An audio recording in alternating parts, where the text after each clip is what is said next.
الحمد للہ وکفا وسلام علی حبیبہ المصطفیٰ اما بعد فاعوذ باللہ من الشیطان الرجیم بسم اللہ الرحمن الرحیم فبما رحمت من اللہ لنت لهم ولو كنت فظا غلیظ القلب لانفضوا من حولک صدق اللہ العظیم وصدق رسولہ النبی الکریم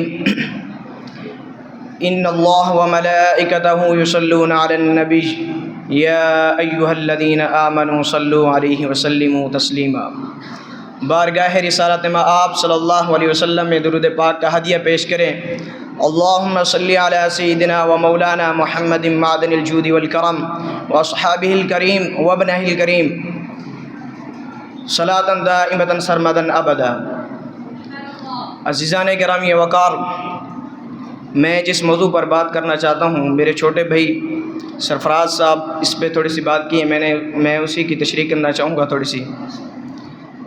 تو اللہ تعالیٰ نے انسان کو جو خصوصیات عطا کی ہیں اس میں سے خاص طور پر زبان اور بیان کی خصوصیت بہت اہم ہے۔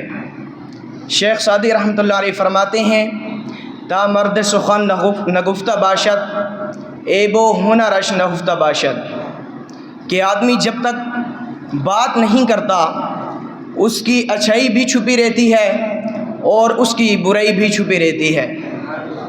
انسان اپنے کلام سے، اپنی بات سے سمجھ میں آ جاتا ہے کہ یہ کس کیٹیگری کس لیول کا ہے۔ اس کی گفتگو کے آداب اس کی حقیقت بتاتے ہیں، یہاں تک کہ اس کے نسب کا بھی پتہ لگا لیا جاتا ہے اور اس کی تربیت کا بھی اندازہ ہو جاتا ہے۔ تو حضرت حکیم لقمان سے کسی نے پوچھا کہ نیکی کس کا نام ہے؟ تو آپ نے فرمایا نیکی دو چیزیں ہیں اور بہت چھوٹی ہیں۔ کہا کیا ہیں؟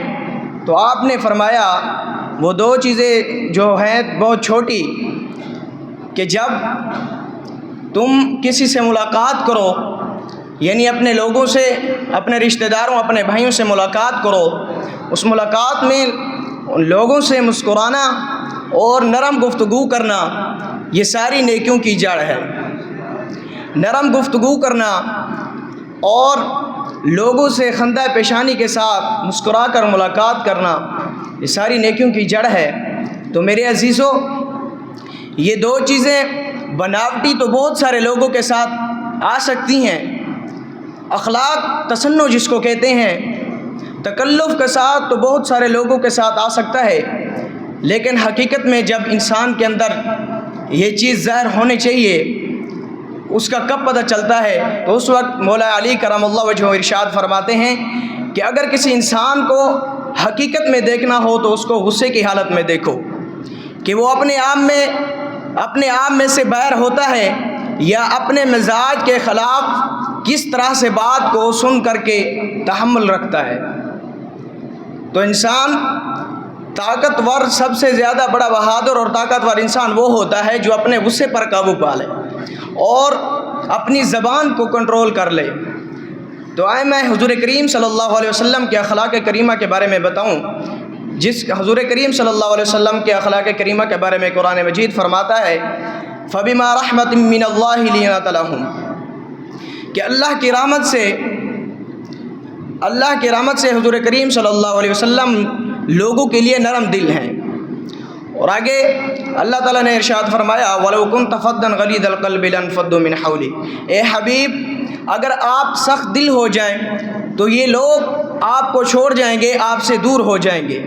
عزیزان گرامی وقار، جب اس رسول کے لیے یہ کہا گیا کہ آپ اگر سخت ہو جائیں تو یہ لوگ آپ کو چھوڑ جائیں گے، آپ سے دور ہو جائیں گے، تو ہمارے اور آپ کے لیے کس قدر لہجے کی پابندی ضروری ہے۔ تو ہم اپنے کلام، اپنی گفتگو، اپنی بات چیت سے ہم جو ہیں اپنے آداب، اپنی تربیت، یہ ساری چیزیں ہم ظاہر کر رہے ہوتے ہیں۔ تو مختصر میں ایک چھوٹا سا واقعہ بیان کرتا ہوں۔ حضور کریم صلی اللہ علیہ وسلم مسجد نبوی میں سے تشریف لے کر باہر جا رہے تھے، صحابہ کرام حضور کریم صلی اللہ علیہ وسلم کے اطراف کھڑے تھے۔ مدینہ طیبہ کی ایک بوڑھی عورت جس کا ذہنی توازن صحیح نہیں تھا، یعنی دماغی طور پر وہ ڈسیبل ہے، اور وہ آ رہی ہے تو لوگ اس کو دیکھ کر راستہ بدل لیتے ہیں، وہ جس کو بھی پکڑتی گالی دیتی اور جو بھی منہ میں آتا وہ سنانا شروع کر دیتی تھی۔ تو صحابہ کرام رضی اللہ تعالیٰ عنہم اجمعین نے جب اس کو دیکھا کہ وہ حضور کریم صلی اللہ علیہ وسلم کی طرف آ رہی ہے تو حضور کریم صلی اللہ علیہ وسلم کی طرف اطراف میں صحابہ کرام نے گھیرا ڈال لیا۔ صحابہ کرام کا ہمیشہ یہ اہتمام رہتا تھا کہ حضور کریم صلی اللہ علیہ وسلم کے ادب میں کہیں کمی نہ آ جائے۔ تو حضور کریم صلی اللہ علیہ وسلم نے جب صحابہ کرام کو دیکھا کہ انہوں نے اس بوڑھی عورت کا راستہ روک لیا تو حضور کریم صلی اللہ علیہ وسلم نے صحابہ سے ارشاد فرمایا کہ ہٹ جاؤ، اس کو آنے دو۔ صحابہ کرام نے عرض کی یا رسول اللہ صلی اللہ علیہ وسلم، یہ عورت ذہنی طور پہ ٹھیک نہیں ہے، آ کے یہاں پہ گالی گلوچ کرے گی، کہیں آپ کی شان مبارک میں کمی نہ آ جائے، گستاخی نہ ہو جائے۔ حضور کریم صلی اللہ علیہ وسلم نے ارشاد فرمایا اس کا راستہ چھوڑ دو، ہٹ جاؤ، آنے دو، مجھے پتہ ہے کہ پورے مدینے میں اس کی کوئی بات نہیں سنتا، اور میں بھی اس کی اگر بات نہ سنوں تو یہ کس کو جا کے سنائے گی۔ تو عزیزان گرامی وقار، حضور کریم صلی اللہ علیہ وسلم کے دربار علی شان کی اخلاق کریمانہ کی یہ بلند ایک مثال ہے۔ حضور کریم صلی اللہ علیہ وسلم نے خود فرمایا بُعِثْتُ لِأُتَمِّمَ مَكَارِمَ الْأَخْلَاقِ۔ تو عزیزان گرامی وقار، آج کے حالات جو ہیں، اچھے لوگوں کے ساتھ اخلاق تو اچھے دکھائے جاتے ہیں، لیکن کسی برے کے ساتھ جب ملا جاتا ہے تو اس کے ساتھ ہم برے بن جاتے ہیں۔ لیکن حضور کریم صلی اللہ علیہ وسلم نے دکھایا کہ اچھے کے ساتھ بھی اچھا اخلاق ہونا چاہیے، اور سب کے ساتھ جو بھی برا ہے اس کے ساتھ آپ کے اخلاق اچھے ہونے چاہیے۔ اس سے کیا ہوتا ہے، انسان کی اپنی تربیت کا پتہ چلتا ہے۔ وآخر دعوانا ان الحمد للہ رب العالمین۔